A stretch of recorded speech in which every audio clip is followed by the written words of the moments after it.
ஓம் சாய்ராம். ஸ்ரீ குரு சரித்திரம் அத்தியாயம் 7.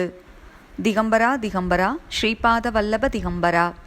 நாமதாரகன் சித்தரை பார்த்து, எனக்கு மேலும் கோகர்ண சேத்திர மகிமையை தெரிந்து கொள்ள ஆவலாக இருக்கிறது, மேலும் அதை பற்றி கூறுங்கள் என்று வேண்டினான். சித்தர், முன்னொரு காலத்தில் இஷ்வாகு வம்சத்தில் மித்ரசகன் என்ற மன்னர் நற்குணங்களை பெற்று தர்ம மார்க்கத்தில் நாட்டை ஆண்டு கொண்டிருந்தான். ஒரு நாள் அவன் வேட்டைக்கு சென்று அங்கு ஒரு அசுரனை பார்த்து அவனை கொன்றுவிட்டான். அந்த அசுரன் சாகும் முன் தன் சகோதரனிடம் தன்னை கொன்ற அந்த அரசனை நீ பழிவாங்கு என்று கூறினான். அவன் சகோதரர் தன் மாயையினால் ஒரு சாதாரண மனிதர் போல் வேடமிட்டு திரும்பி சென்று கொண்டிருந்த மன்னரை சந்தித்து சாதுவாக நடித்து அவரிடம் வேலையில் சேர்ந்தான். மன்னரிடம் மிக நல்லவனாக வேலை செய்ய தொடங்கினான். அந்த மன்னரின் வீட்டில் பெரியோர்களுக்கு ஸ்ரார்த்தம் வைக்க வேண்டிய நாள் வந்தது. அதற்கு மன்னர் வசிஷ்டர் முதலிய ரிஷிகளை அழைத்தார். அன்று நடக்க வேண்டிய விசேஷத்திற்கு வேண்டிய சாப்பாடு வசதிகளை கவனிக்க மன்னர் அந்த அசுரனை நியமித்தார். தக்க சமயத்திற்காக காத்திருந்த அசுரன் அன்று தயார் செய்த பண்டங்களில் மனித மாமிசத்தை தந்திரமாக தயார் செய்து வைத்தான். இதை பரிமாறிய உடனேயே பார்த்த வசிஷ்டர் கோபம் கொண்டு மன்னரை பார்த்து, நீ எங்களுக்கு மனித மாமிசத்தை பரிமாறி பெரும் தவறு செய்து விட்டாய், ஆகையால் நீ பிரம்ம ராட்சசனாகி விடுவாய் என்று சாபமளித்தார். அப்பொழுது மன்னர், எனக்கு தெரியாமல் யாரோ செய்த தவறுக்கு எனக்கு சாபமளித்தீர்களே என்று கோபம் கொண்டு கையில் நீரை எடுத்து திரும்பி முனிவருக்கு சாபமளிக்க முற்பட்டார். இதை பார்த்த அவரது மனைவி மதயந்தி தடுத்து, குருவை சபிப்பது மகா பாவம் என்று கூறி, செய்வது அறியாமல் மன்னர் சாபஜலத்தை வேறெங்கும் விடக்கூடாது என்பதால் தன் காலிலேயே ஊற்றிக்கொண்டார். ஆகையால் அன்று முதல் அவருக்கு கல்மஷபாதன் என்ற பெயரும் வந்தது. அப்பொழுது அவர் மனைவி மதயந்தி முனிவரிடம், சுவாமி, உங்கள் சாபத்திற்கு முடிவை கூறுங்கள் என்று வேண்டினாள். வசிஷ்டர் சிறிது சாந்தமடைந்து 12 ஆண்டுகளுக்கு பிறகு சாபத்திலிருந்து வெளிப்படுவார் என்று கூறி சென்று விட்டார். மித்ரசகன் கல்மஷபாதன் என்ற பெயரில் காடுகளில் மனிதர்களையும் மிருகங்களையும் சாப்பிட்டு கொண்டு வாழ்ந்து கொண்டு இருந்தான். ஒரு நாள் அவ்வழியில் பிராமண தம்பதிகள் சென்று கொண்டிருந்தார்கள். கல்மஷபாதன் பிராமணனை பிடித்து சாப்பிட முற்பட்டான்.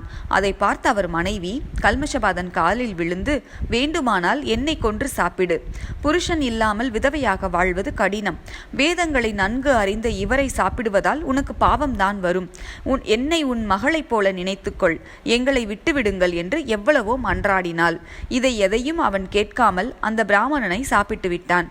இதை பார்த்து கொண்டிருந்த அவன் மனைவி கோபம் கொண்டு, தம்பதிகளை பிரித்ததினால் இந்த ராட்சச சாபம் தீர்ந்து நீ உன் நாடு சென்று உன் மனைவியுடன் சேர்ந்தால் மரணமடைந்து விடுவாய் என்று சாபமிட்டு தன் கணவரின் எலும்புகளை எடுத்து அதனை தீமூட்டி அதில் விழுந்து அவள் மரணமடைந்தாள். சிறிது காலத்திற்கு பின் தன் பிரம்ம ராட்சச சாபம் தீர்ந்து அரசன் தன் நகரத்திற்கு சென்றான். ஒரு நாள் இரவு அவர் மனைவி அவரிடம் வர, அவர் தனக்கு காட்டில் பிராமண பெண்ணால் வந்த சாபத்தை கூறி அவளை தடுத்து விட்டான். பிறகு இந்த சாபம் தீர தன் புரோகிதர்கள் பெரியோர்கள் ஆலோசனையின்படி பல வகையான விரதங்களை செய்தார்கள். 101 தீர்த்த யாத்திரைகள் செய்தார்கள். இருந்தும் அந்த பிராமண பிசாசும் அவனை தொடர்ந்து கொண்டேதான் இருந்தது. செய்வது அறியாமல் தவித்து கொண்டிருந்த வேளையில் அவர்கள் கௌதம மகாமுனிவரை சந்திக்க நேரிட்டது. அவரை சாஷ்டாங்கமாக வணங்கி அவருக்கு பாத பூஜை செய்து தனக்கு நேரிட்ட பிராமண பெண்ணின் சாபத்தை பற்றி கூறி, இந்த துன்பத்தில் இருந்து வெளிப்படுவதற்கு வழி சொல்லுங்கள் என்று கேட்டான்.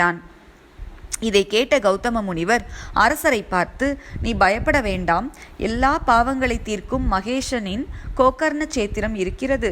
இது கைலாயத்திற்கு சமமானது. அங்கு விஸ்வாமித்திரர் மற்றும் பல முனிவர்கள் தவம் செய்தார்கள். சகல தேவர்களும் அங்கு வந்து மகாபலேஸ்வரரை பூஜிப்பார்கள். அங்கே இருக்கும் நீரெல்லாம் புண்ணிய நீரே, அங்கே இருக்கும் கற்கள் எல்லாம் சிவலிங்கங்களே. அங்கு சென்று ஈசனை துதிப்பவர்களுக்கு சகல புண்ணியங்களும் கிடைக்கும் என்று கூறினார். அதற்கு அந்த அரசர், இதற்கு முன்னால் யாராவது அங்கு சென்று தங்களின் பாவங்களை தீர்த்து கொண்டதற்கு சான்றுகள் இருந்தால் கூறுங்கள் என்று வேண்டினான். இதை கேட்ட கௌதம முனிவர், தான் பார்த்த அந்த கஷேத்திரத்தின் மகிமையை தெரிவிக்கும் ஒரு சம்பவத்தை கூறுகிறேன் என்றார். ஒரு நாள் சிவராத்திரி அன்று நான் அங்கு சென்றிருந்தேன். அங்கே என் அருகில் ஒரு சண்டாள பெண் ஒருத்தி தொழுநோயால் உடல் முழுவதும் புண்களாகி சீல் பிடித்து ஈக்கள் மொய்த்து கொண்டு உடுத்த சரியான துணியில்லாமல் குருடியானவளாக இருந்தாள். அவள் மிக துன்பப்பட்டு சற்று நேரத்திற்கெல்லாம் உயிர் ஆகிவிட்டாள். சற்று நேரத்திற்கெல்லாம் அங்கு கைலாயத்திலிருந்து சிவதூதர்கள் வந்து இவளை கைலாயத்திற்கு எடுத்து செல்ல முற்பட்டார்கள். இதை பார்த்து எனக்கு கடும் ஆச்சரியம் ஏற்பட்டு சிவதூதர்களிடம் கேட்டேன்.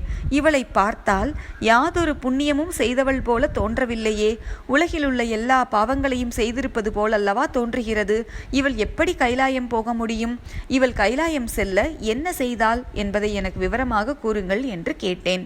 முற்பிறவியில் இவள் சௌதாமினி என்ற அழகான ஒரு பிராமண பெண். இளம் பருவ வயது வந்தவுடன் இவளை ஒரு ஏழை வயதான பிராமணருக்கு கல்யாணம் செய்து வைத்தார்கள். குழந்தை பிறக்காமலேயே சிறிது காலத்திலேயே அவள் கணவன் இறந்து விட்டான். சிறு வயது ஆனதால் காமவசத்தால் அவள் விபச்சாரம் செய்ய தொடங்கிவிட்டாள். இது மெல்ல ஊர் மக்களுக்கும் தாய் தந்தையருக்கும் தெரிந்துவிட்டது. இவளை ஜாதியிலிருந்து வெளியேற்றினார்கள். அன்று முதல் அவள் பயமின்றி ஒரு வணிகருடன் குடும்பம் நடத்த ஆரம்பித்தாள். அவனின் பழக்கத்தினால் அவள் மது அருந்தி மாமிசத்தை சாப்பிட ஆரம்பித்தாள். ஒரு நாள் மது அருந்திய மயக்கத்தில் சமைப்பதற்காக தன் வீட்டில் உள்ள ஆட்டை வெட்ட வேண்டும் என்று நினைத்து வீட்டின் பின்புறம் சென்று ஆட்டிற்கு பதிலாக பசுக்கன்றை வெட்டி அதன் மாமிசத்தை சமையல் செய்து சாப்பிட்டாள். அடுத்த நாளுக்கென்று அதன் ஸ்ரத்தை பத்திரப்படுத்தினாள். காலையில் எழுந்து பாலை கறக்க சென்ற போது அங்கு ஆடுதான் இருந்தது, பசுக்கன்று காணவில்லை. பயந்தவளாய் வீட்டிற்கு சென்று தான் பத்திரப்படுத்திய ஸ்ரத்தையை பார்த்த உடனேயே தான் செய்த தவறை அறிந்து சிவசிவா சந்திரமௌலீஸ்வரா என்று சொன்னாள்.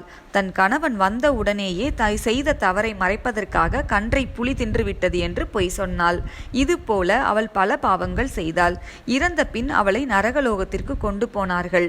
அங்கு அவள் செய்த பாவத்திற்கு தண்டனை அனுபவித்து மீதமுள்ள பாவத்தின் கர்மாவை அனுபவிப்பதற்காக இப்பொழுது இந்த சண்டால குலத்தில் அவள் பிறந்தாள். அவள் முன் ஜென்மத்தில் செய்த பாவங்களுக்காக பிறவி குருடியாக பிறந்தாள். விபச்சாரம் செய்ததற்காக பிற்காலத்தில் குஷ்டவியாதி பற்றி கொண்டது. சில நாட்கள் அவள் தாய் தந்தையர்கள் அவளை காப்பாற்றினார்கள். அவர்களும் இறந்து விட்டார்கள். பிறகு அவள் பிச்சை எடுத்து வாழ்ந்து கொண்டிருந்தாள். இப்படி இருக்கையில் அவளுக்கு வயது முதிர்ந்து விட்டது. அவள் முற்பிறவியில் பசுக்கன்றை கொன்ற நேரத்தில் சிவசிவா சந்திரமௌலீஸ்வரா என்று சொன்ன புண்ணியத்தினால் அவளுக்கு சிவராத்திரிக்கு கோகர்ணம் செல்ல வேண்டும் என்ற ஆசை உதித்தது. அந்த ஊர் மக்கள் கோகர்ணம் சென்று கொண்டிருக்கையில் அவர்களுடன் இவளும் கோகர்ணம் சென்றடைந்தாள். அங்கு அவள் வருவோர் போவோர்களை எல்லாம் பிச்சை கேட்டுக்கொண்டு இருந்தாள். அன்று சிவராத்திரியானதால் எல்லோரும் உண்ணாவிரதம் இருந்தார்கள். ஆகையால் அவளுக்கு சாப்பிடுவதற்கு ஒன்றும் கிடைக்கவில்லை. ஒருவர் மட்டும் பூஜைக்காக எடுத்து சென்று கொண்டிருந்த வில்வ இலைகளை அவள் கையில் போட்டார். அவை சாப்பிடுவதற்கு உபயோகப்படாததால் அவற்றை வீசி எறிந்தாள். அவை அப்படி வீசுகையில் பக்கத்தில் உள்ள சிவலிங்கம் மேல் விழுந்ததால் அவள் சிவலிங்கத்தை பூஜை செய்தது போல ஆயிற்று. அன்று முழுவதும் அவள் சாப்பாடு சாப்பிடாமல் இருந்ததால் உண்ணாவிரதம் செய்த புண்ணியமும் அவளுக்கு கிடைத்துவிட்டது. பட்டினியால் இரவு முழுவதும் தூங்காமல் ஜாகரணை செய்தாள். அன்று முழுவதும் அவள் சிவநாம சங்கீர்த்தனம் கேட்டுக்கொண்டு இருந்தாள். அவளுக்கு தெரியாமலேயே அவள் சிவராத்திரி விரதம் செய்தது போல ஆயிற்று. ஆகையால் இவள் தான் அறியாமலேயே செய்த இந்த விரதத்தினால் சிவலோகம் செல்ல புண்ணியம் கிடைத்துவிட்டது என்று சிவதூதர்கள் கூறி அவள் மேல் புனித நீரை தெளித்தவுடன் அவள் மேனி பிரகாசம் அடைந்தது. உடனே அவளை கைலாயம் கொண்டு சென்றார்கள். அவள் தன்னை அறியாமலேயே செய்த விரதத்திற்கு இவ்வளவு புண்ணியம் என்றால் நீங்கள் பக்தி பூர்வமாக செய்தால் அதன் புண்ணியம் சொல்ல முடியாது. ஆகையால் நீங்கள் கோகர்ணம் சென்று மகாபலேஸ்வரரை சேவித்தால் உங்களுக்கு பிராமண பெண்ணின் சாபம் நீங்கிவிடும் என்று கூறினார். கௌதம முனிவர் மேலும் கோகர்ண சேத்திரத்தின் மகிமையை கூறினார்.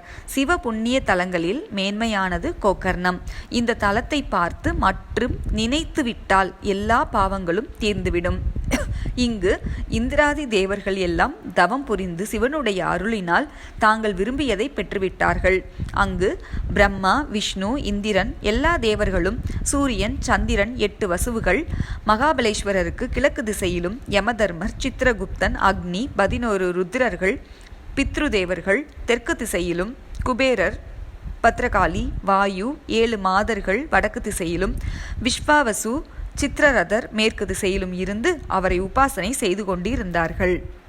கஷ்யப்பர், அத்திரி, வசிஷ்டர், கண்வர் முதலிய முனிவர்கள் கிருதயுகத்திலும், விஸ்வாமித்திரர், ஜபாலி, பரத்வாஜர் முதலான மகரிஷிகள், சனக சனந்தனர், நாரதர், சித்தர்கள், முனிவர்கள், யதிகள் எல்லா வேளைகளிலும் அவரை உபாசித்து கொண்டு இருக்கிறார்கள்.